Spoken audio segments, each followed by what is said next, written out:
저는 계절의 여왕열 5월 달입니다. 그래서 5월은 가정의 달이고요. 지난주일 저희들 어린이 주일로 예배를 하나님께 올렸고, 오늘은 어버이 주일로 저희들이 지키게 됩니다.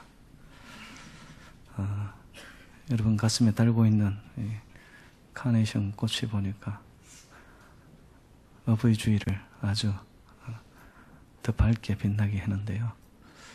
제 눈에는 카네이션 꽃보다 풍상진 세상을 한 시대 한 어머니로 살아오셨던 군사님들, 그리고 우리 집사님들, 어르신들이 꽃보다 훨씬 더 아름답게 보입니다.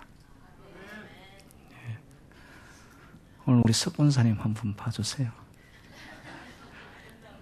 모자까지 딱 쓰시고, 우리 김병순 권사님, 최진희 권사님, 김기순 권사님, 박영화 권사님, 우리 김경희 권사님, 우리 교회 기둥과 같이 기도의 어머니로 살아오셨던 분들이 다 이 자리를 지켜주니까 제 마음이 이렇게 즐겁고 든든한데, 하나님은 어떠하겠습니까? 제보다 훨씬 더 기도의 삶의 현장 속에서 승리하신 분들이거든요. 그래서 꽃보다 우리 군사님들 눈에 보입니다. 감사드리고, 우리 옆에 계신 분들에게 해피 마더스 데이 이렇게 한번 인사했으면 좋을 것 같습니다. 해피 마더스 데이.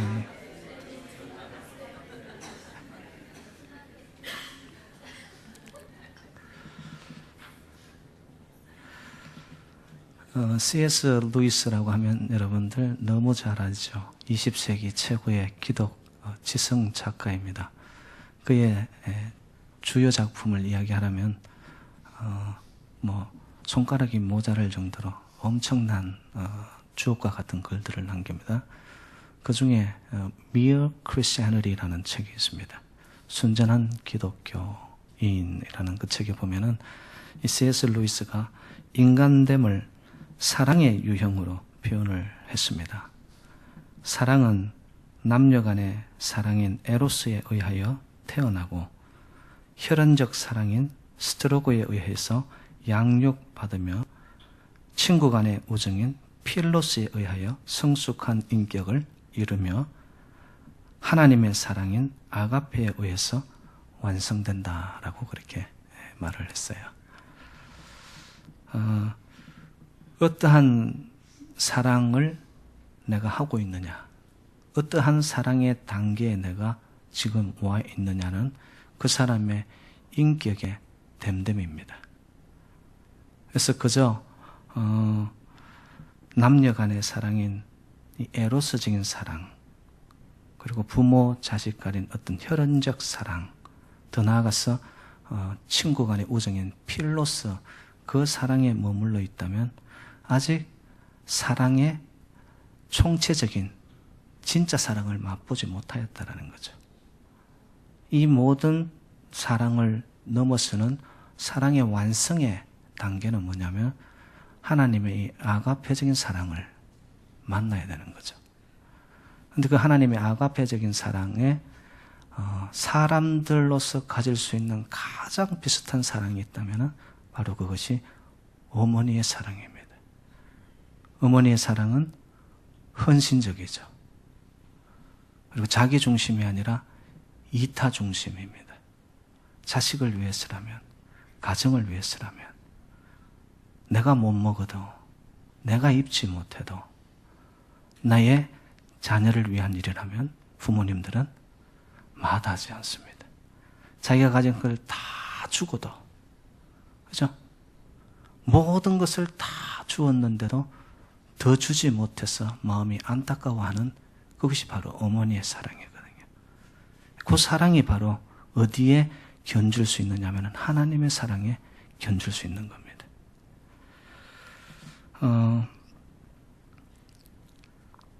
얼마 전에 터키에서 지진이 일어났었거든요. 지진이 일어나면은 건물이고 세워놓은 모든 것들은 다 허물어지죠. 그래서 한 젊은 여성이 살고 있던 그 집도 폐허가 되어버렸습니다. 구조대원들이 그 집에 와서 먼지투성이가 되어가지고 사람들이 죽어가고 또 죽은 시체들을 발굴해냈다는 거예요.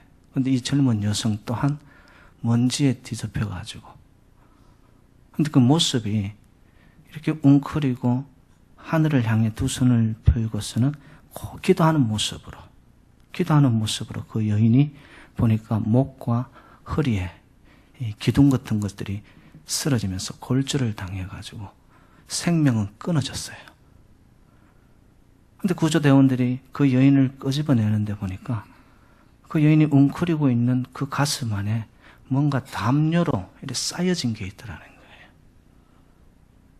뭔가 싶어가지고 그 죽은 여인을 들쳐내고 가슴에 담요를 봤더니만 담요에 갓난 아기가 있더라는 거예요.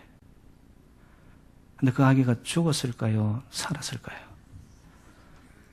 죽었으면 제가 이야기할 필요가 없는 거죠. 살았어요. 어머니가 다 덮어버렸기 때문에 지진 속에서도 기둥이 무너지는 가운데서도 어머니가 그 갓난 아기를 가슴에 안아가지고 아기는 살려낸 거예요. 근데 구조대원들이 그 담요 싸개로 있는 그 아내를 봤더니만 휴대폰 하나가 나온 거예요. 근데 휴대폰 아마 비밀번호 장치가 안 되었는지 그것을 플립해서 보니까 거기에 영어로 이렇게 쓰여 있었다고 합니다. If you can survive, 만약에 너가 살아난다면 You have to remember how much I love you. 내가 너를 얼마나 사랑하였는지 너가 기억해야 할 것이다. 그래서 여러분 그 기사가 세계적인 시사주간지인 타임지 고주간의 시사주간지의 표지 화제로 실렸습니다. 제목이 이렇게 붙었습니다. 위대한 사랑으로 붙었습니다. 여러분 어머니의 사랑은 구와 같은 거예요. 그 어머니의 사랑, 진자리, 마른 자리, 손발이 다 떨도록 바로 우리들을 위하여 헌신하셨던 어머니의 사랑이 있었기 때문에 오늘 저와 여러분들이 이 자리에서 이렇게 기쁨으로 예배 드릴 수 있게 된 줄로 믿습니다. 바로 어머니의 그 사랑이 우리에게 부모님의 사랑을, 혈육의 사랑을 만나게 하신 그 본 뜻이 뭐냐면 부모님을 통하여, 어머니의 사랑을 통하여 누구의 사랑을 알아라는 겁니까? 하나님의 사랑을 너희들이 알아야 된다는 거예요. 하나님의 사랑을. 한자에 보면은 여러분 친할 친자가 있습니다. 사실 부부 사이는 여러분 아시는 바대로 혈연의 관계가 아닙니다. 죽고 못 산다라고 그렇게 살다가도 부부들은 뭐죠? 갈라서면 남이에요. 갈라서면 남이에요. 혈연 관계로 묶어진 것이 부부가 아니거든요. 혈연 관계에 있어서 가장 친한 관계가 부모 자식입니다. 부모 자식.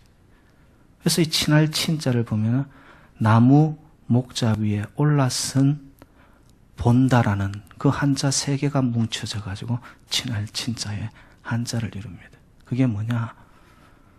일하러 나간다고 나간 아들이 일찍 오겠습니다 했는데 자식이 안 오는 거예요.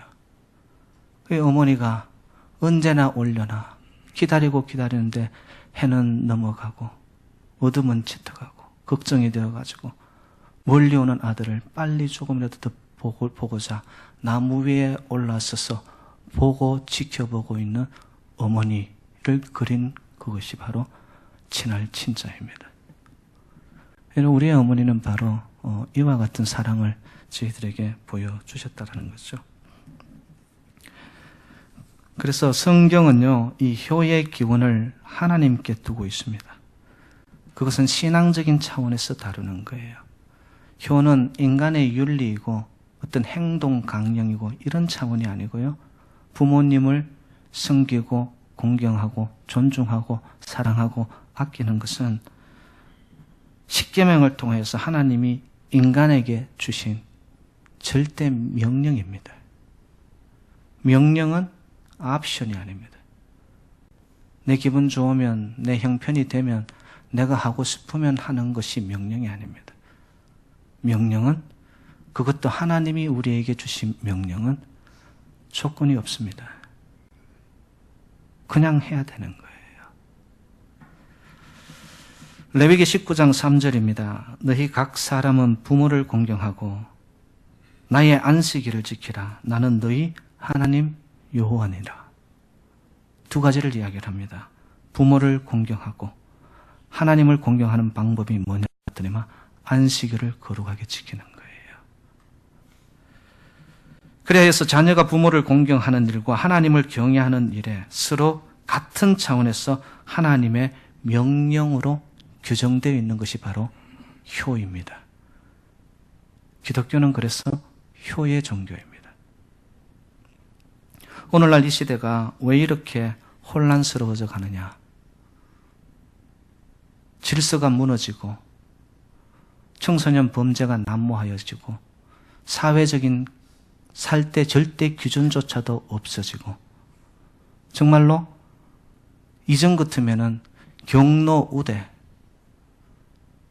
사회 속에서 기본적으로 젊은이들이 어르신들을 섬기고 해야 되는 이 모든 것들의 기본 질서가 망가지는 시대입니다. 그 이유가 뭐냐? 부모 공경이 가정에서 무너지기 때문에 사회적인 모든 윤리와 도덕이 허물어지고 있는 겁니다. 가장 큰 문제가 있다면은 저는 가정 안에서 가르쳐야 할 명확한 교육의 신앙의 뿌리와 근간이 될 수 있는 효의 문제가 허물어지고 있기 때문에 부모님들이 자식에게 뭔 이야기를 하면요 콧방귀 낍니다. 안 들어요. 최소한 부모님이 살아온 인생의 지혜를 가지고 사랑하는 마음으로 자녀에게 이야기를 하면 자녀들이 그것을 흡수해야죠. 그런데 자녀들이 듣지를 않습니다. 가정 안에서 부모님의 말을 순종하지 않고 안 듣는 자녀들이 학교 가서 선생님의 이야기를 듣겠어요? 선생님이 한마디 하면은 요즘은 아이들이 10마디 해버린답니다. 선생님이 사랑의 매를 들면은 그것을 폭력으로 고발해버린답니다. 사회의 분위기입니다, 이게. 그 원인의 진단, 근본적 진단, 이유는 뭐냐? 저는 가정 안에서의 이러한 신앙을 통한 뿌리 교육이 허물어져 내려가기 때문에 부모님을 향한 효의 기본적인 이 중심이 약화되어 가고 있기 때문에 이것이 사회적인 문제로 번져 나가고 있다고 생각을 하는 거죠. 십계명은 여러분들이 이미 아시는 바대로 크게 두 부분으로 나누어집니다. 첫 번째부터 네 번째까지는 하나님과 나와의 관계, 대신 관계입니다. 나 외에 다른 신을 두지 말라. 우상 숭배하지 말고 형상을 만들어 절하지 말라. 나의 이름을 망령되이 일컫지 말라. 안식일을 거룩하게 지켜라. 이 전부 다 하나님과의 관계입니다. 그런데 크게 두 번째 두 부분을 나누어지는 건 5계명부터 10계명은 사람과의 관계인 대인관계를 나타냅니다. 대인관계 중에서 첫 번째 제5계명이 뭐냐? 내 부모를 공경하라입니다. 순종함으로 섬김으로 우리는 하나님을 알고 우리의 심령에 주님의 보혈로 대치되어 영혼의 구원받는 백성이 될 수 있거든요. 하나님이 왜 부모를 공경하라고 했을까요? 공경하고 명령에 순종하면 하나님이 우리가 알 수 없는 복을 준비하고 계시거든요. 하나님은 명령을 내려서 너희들이 한번 맛 좀 봐. 이거 안 하면 내가 너희들 혼낼 거야. 이런 하나님이 아니신데도 하나님은 명령을 하신 후에는 반드시 언약, 약속 있는 말씀을 통하여 저희들에게 좋고 축복의 삶을 누리게 하기 위해서 하나님은 명령을 주셨거든요. 그런데 우리는 그것을 잘 지키지 않습니다. 성경상에 보면 본이 되는 효를 실천한 자들이 나타납니다. 여러분, 아브라함과 이삭의 관계를 한번 보시기 바랍니다. 아브라함은 믿음의 조상이죠. 그런데 그 아버지의 그 아들다워요. 저는 아브라함과 이삭의 관계 속에서 아브라함에게 초점을 맞추기보다는 이삭에게 저는 렌즈를 맞춰보고 싶습니다. 여러분 아시는 바대로 100세 때 아브라함이 이삭을 가졌어요. 그런데 하나님의 명령으로 이삭을, 내 독자 이삭을 바쳐라고 했을 때 그때 이삭의 나이가 17세 정도였다고 합니다. 그러면 아브라함은 117살. 그리고 아들 이삭은 청년이 되고 장년이 되어 힘이 왕성한 17살에 혈기왕성한 그때에 어느 날 갑자기 이유도 없이 설명도 없이 이해 불가한 상태 속에 이삭을 데리고 아브라함이 모리아 산으로 오릅니다. 그리고는 제단 위에 이삭을 묶어가지고 올려놓고는 칼을 빼서 내리치려고 합니다.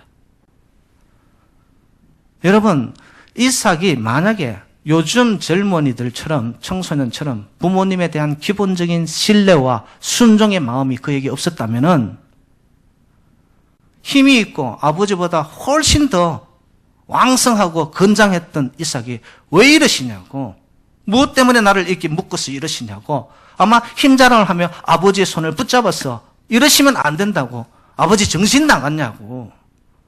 충분히 그럴 수 있는 정황과 상황이었지만 이삭은 그 아버지의 신앙의 뿌리, 신앙의 줄기를 따라서 전적으로 그 아버지를 신뢰하고 순종하여 정말 틀 깎는 자 앞에 어린 양처럼 아무 말도 없이 올라가라면 올라갑니다. 묶으면 묶여지는 대로 아무런 소리 하나 하지 아니하고 순종하여 갔던 이삭의 모습을 바라보며 오늘날 우리의 가정에서 회복되어야 할 아름다운 모습이 아닌가 생각을 하게 되는 거죠. 또 있습니다. 얼마 전에 제가 여러분 룻기를 제가 강의를 했죠. 시어머니 나오미와 이 룻의 관계, 요즘 말로 흔히 하는 고부 갈등이 있을 수 있는 상황입니다. 시어머니와 며느리니까. 그런데 어떻게 하죠? 룻은 어머니의 하나님이 나의 하나님이시고 어머니의 백성이 나의 백성이라고, 다른 말로 표현하면 어머니의 아픔이 나의 아픔이고 어머니의 기쁨이 나의 기쁨이라고, 나는 어머니를 붙쫓아 간다라고. 제가 볼 때는 아름다운 상징적인 예를 나오미와 룻을 통하여 성경은 효의 모습을 보여주고 있는 거죠. 여러분, 시어머니를 룻이 시어머니로 모셨겠습니까? 친어머니처럼. 그런가 하면 시어머니 나오미는 자부, 며느리를 그냥 우리 집안에 들어온 다른 집안의 딸로 여겼겠어요? 제가 보통 그렇지 않았어요. 끈끈하고 사랑의 관계 속에 친딸처럼 나오미는 자부인 이 룻을 챙기는 거죠. 여러분, 요즘 고부 갈등 아시지 않습니까? 고부 갈등을 넘어서 가지고 요즘은 또 이 사위하고 장모 사이 관계가 또 희한하게 나빠진다고 그러더라고요. 고부 갈등이 하도 심하니까 이 시집살이 사는 그 자부된 며느리가 여러분 시내버스도 안 탄대요. 시내버스 안 타는 이유가 봤더니 뭐다? 시자가 들어가. 다른 채소 반찬은 다 만드는데 이 시금치 반찬은 안 만드는 거예요. 교회 나가면서도 여러분 시편을 읽을까요? 안 읽을까요?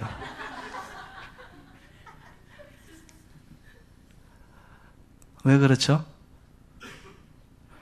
갈등이요. 제가 볼 때는 룻은 그 어머니 나오미를 정말 아파서 낳은 자기 어머님 이삭으로 모시는 거죠. 그래서 이삭 줍기 하는 것을, 바닥 인생을 나아가서 거기서 이삭 줍기 하는 것도 마다하지 않는 거죠. 사랑이거든요. 사랑. 그래서 여러분, 그 유대인들은요, 그 성경상에 나타난 이 보여준 효의 사상을 그대로 가정에서 뿌리를 내리게 합니다. 그래서 이들이 가지는 사상이 뭐냐면 위로는 하나님을 경외하고 두려워합니다. 그리고는 아래로는 인간들을, 사람들을 사랑하는 거예요. 그래서 경천 애인이라고 그렇게 표현합니다. 가르치는 거죠, 그렇게. 그리고 여러분, 유대인 가정에 가면은 아버지의 자리가, 아버지가 식탁 공동체에 앉아 계시든 안 앉아 계시든 그 아버지의 자리는 존중이 그대로 있다고 합니다. 아버지가 식탁 자리에 오지 못해도 그 자리는 아이들이 함부로 넘나들지 않는 거죠. 존중이에요. 공경입니다. 기본적인 예의라는 거죠. 그래서 여러분 보세요. 유대인들 그렇게 수많은 인생의 환난과 공고와 핍박과 압박을 받았지만 그들의 인생은 가는 곳곳마다 축복의 여정으로 펼쳐집니다. 왜? 하나님을 경외하고 하나님의 말씀 따라 부모를 공경하는 것이 삶의 기본과 뿌리로 잡혀 있거든요.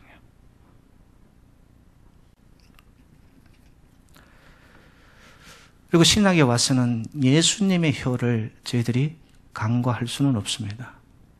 예수님이 십자가상에서 그 피 흘리시고 모진 고통 속에서 인생의 목숨의 끝자락 속에서 앞에 있는 어머니 마리아를 바라보며 이렇게 표현합니다. 여자여 보소서 당신의 아들이니이다. 여기서 사용된 여자와 당신은 헬라어에서 극존칭입니다.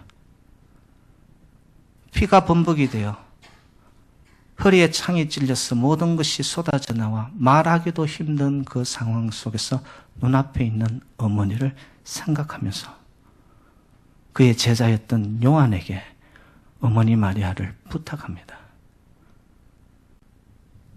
여러분, 우리는 이렇게 생각합니다. 조금만 힘들고 내 손에 든 것이 없고 내 삶의 기반이 약하니까 어머니, 부모님을 향한 공경 기본적인 것을 우리는 까마득히 까먹습니다.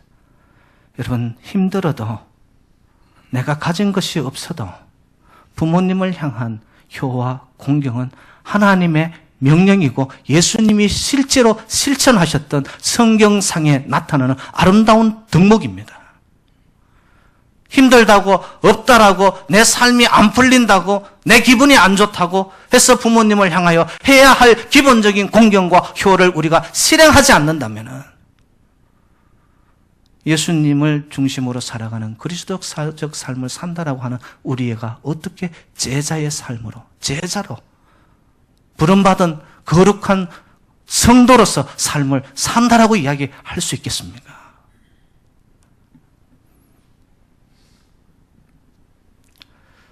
그 어머니를 부탁받은 요한, 여러분 아시나요? 요한은 원래 한 성깔 하는 사람이었어요.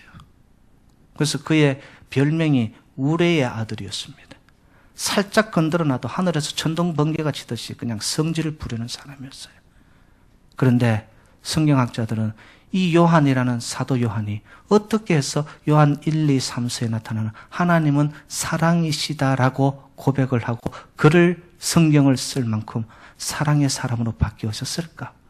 그 전환점을 어머니 마리아를 섬기고 효도하고 공경하기 시작하면서부터 한 인격이 바뀌어지게 된 거예요.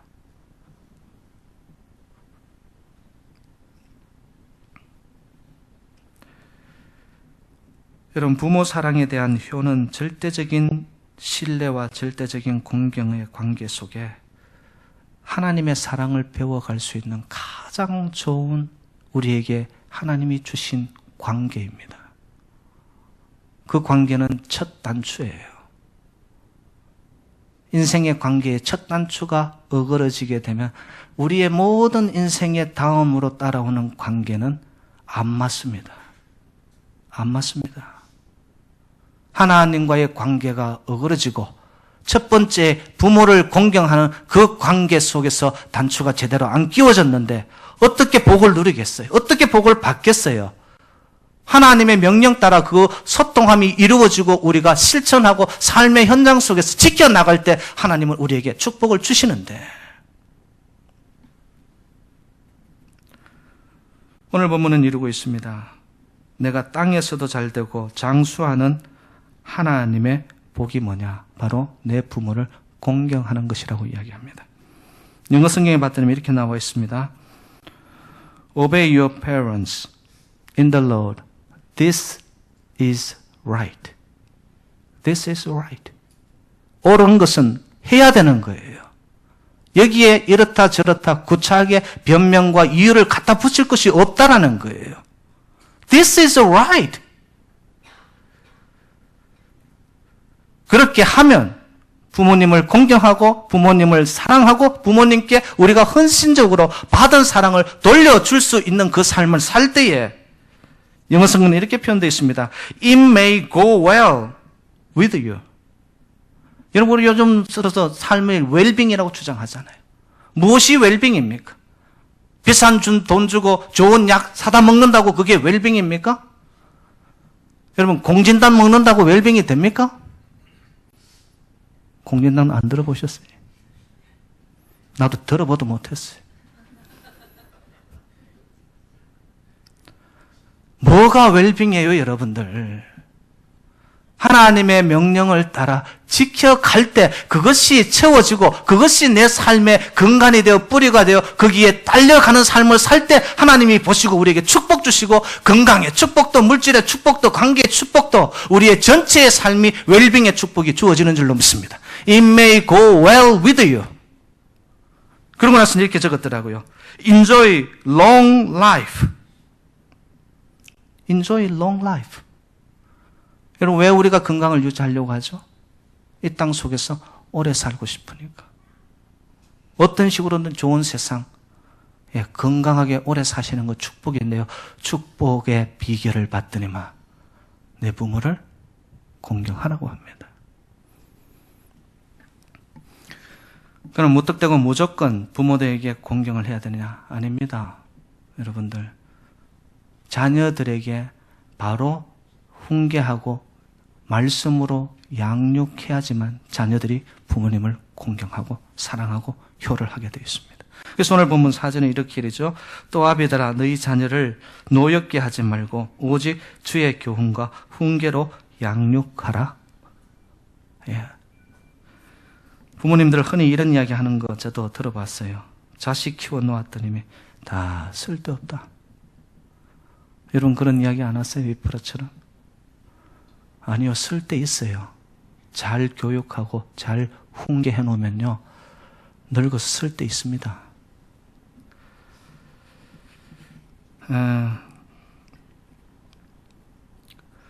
홀로 된 어느 어머니가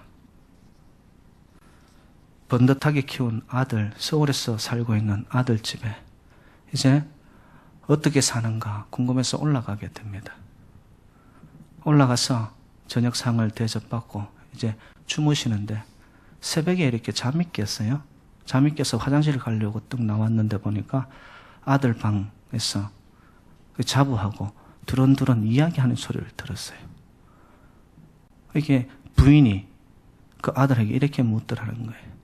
당신에게 있어서 제일 사랑하는 사람이 누구야? 이러니까 당연 당신, You are my darling. 두 번째는 누구야? 우리 사랑스러운 딸이지. 세 번째는 누구야? 이랬더니 우리 집에서 키우는 강아지 뽀삐야. 하마나 자기가 나올까 싶어서 밖에서 기다리고 있던 시어머니가 봤더니만 자기는 제일 꼴찌 네 번째인 거예요. 그러니까 그 시어머니가 열을 받아가 이른 아침 일어나가지고 고향으로 내려가면서 냉장고에 쪽지 하나를 남겼다는 거예요. 뭐라고 남겼느냐? 1번아 잘 있거라. 4번은 간다. 이렇게.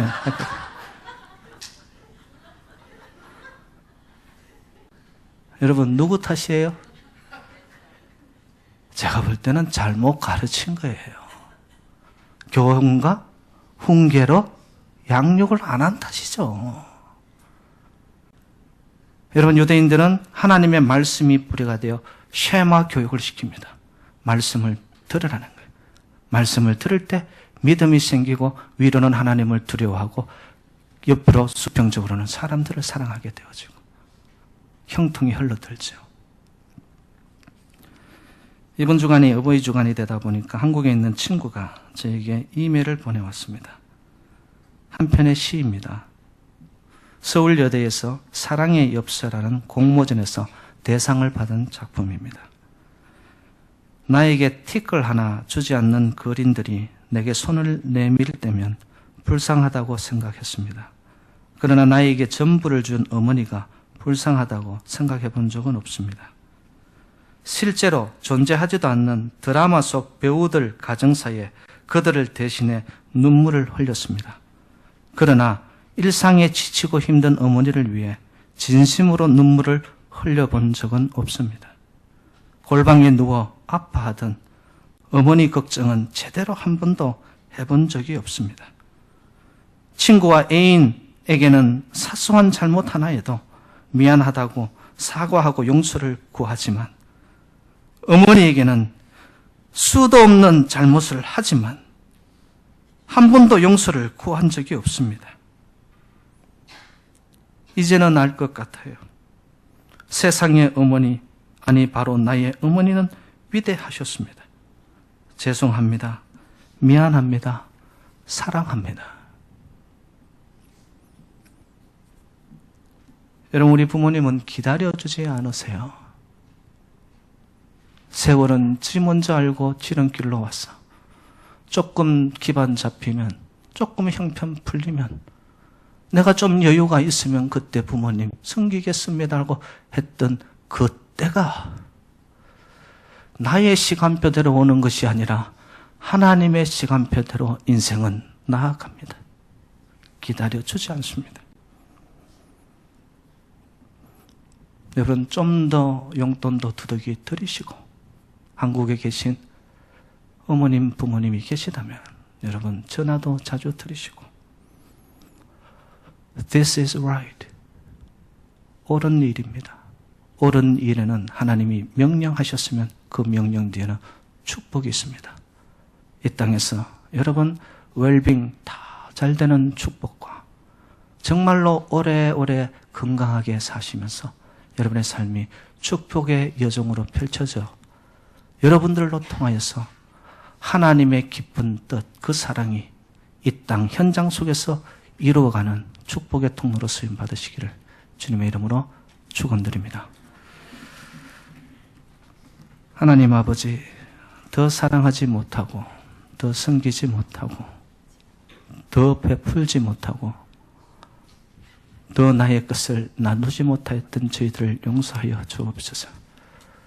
아버지의 말씀대로 이것이 옳으니 명령 따라갈 때 말씀대로 섬기고 효와 공경과 예의를 베풀 때 하나님은 우리에게 이 땅에 잘되며 오래오래 장수하는 축복을 허락하실 줄로 믿습니다. 이 모든 복 다 받아 누리는 새누리재단의 복된 성도님들 되게 하여 주옵소서. 예수 그리스도 이름으로 축복하며 기도 올리옵나이다.